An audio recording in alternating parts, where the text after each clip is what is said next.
Just because your property is moving toward foreclosure does not mean that it has to go into foreclosure.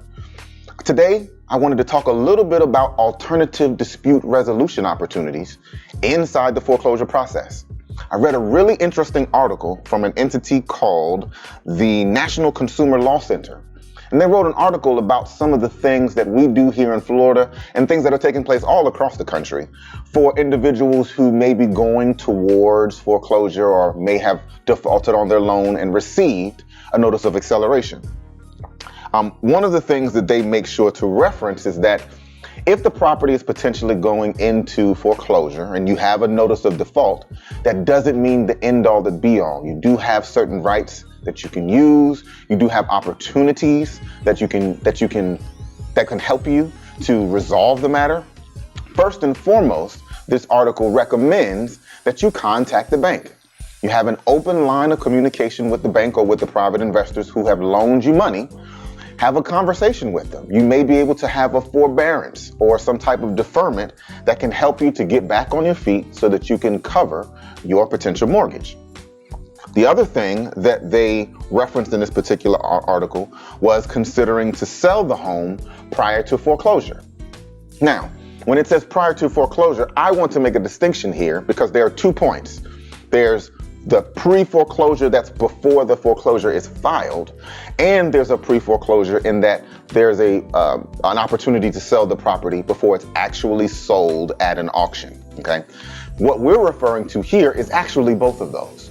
So in a situation, if your property is in foreclosure, you do have an opportunity to redeem the mortgage or pay it off in full by making a full sale of the property at fair market value if your property is not underwater.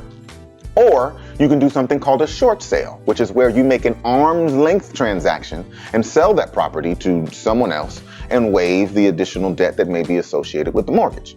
That's option 2. Okay. And option 3 is something called a deed in lieu of foreclosure. So let's just hypothetically say you have a property, you're on a fixed income and you've lost your income because of COVID-19. You no longer pay your mortgage. Well, the mortgage company moves forward with the foreclosure and you don't know what to do. You don't know how to retain the home. You've already vacated the property and you're staying with the family member because you don't know what to do. Well, in circumstances like that, some banks, not all, but some banks may offer you a deed in lieu of foreclosure, which is essentially saying, okay, bank, so I'm going to deed the property to you, and in exchange, you're going to dismiss any foreclosure action against me, right? So I'm going to give you back the house, okay? And we can call it even Steven from there, right? That's a deed in lieu of foreclosure.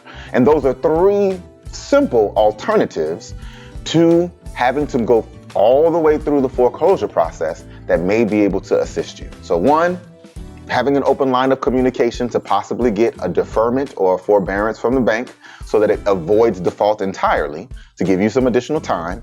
2, possibly refinancing the mortgage if you have an opportunity to do so. 3 is the deed in lieu of foreclosure.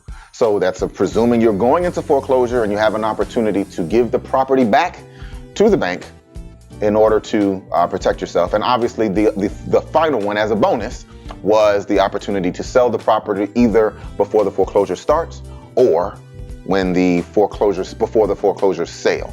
Okay, and you have 2 options for that. You can do it as a short sale, or you have the opportunity to sell it at fair market value and pay off the mortgage and the fees in its entirety.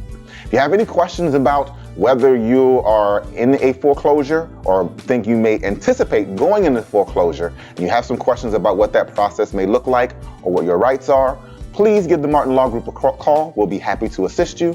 We can be reached at www.callmartinlawgroup.com, or you can call us at 863-949-0892.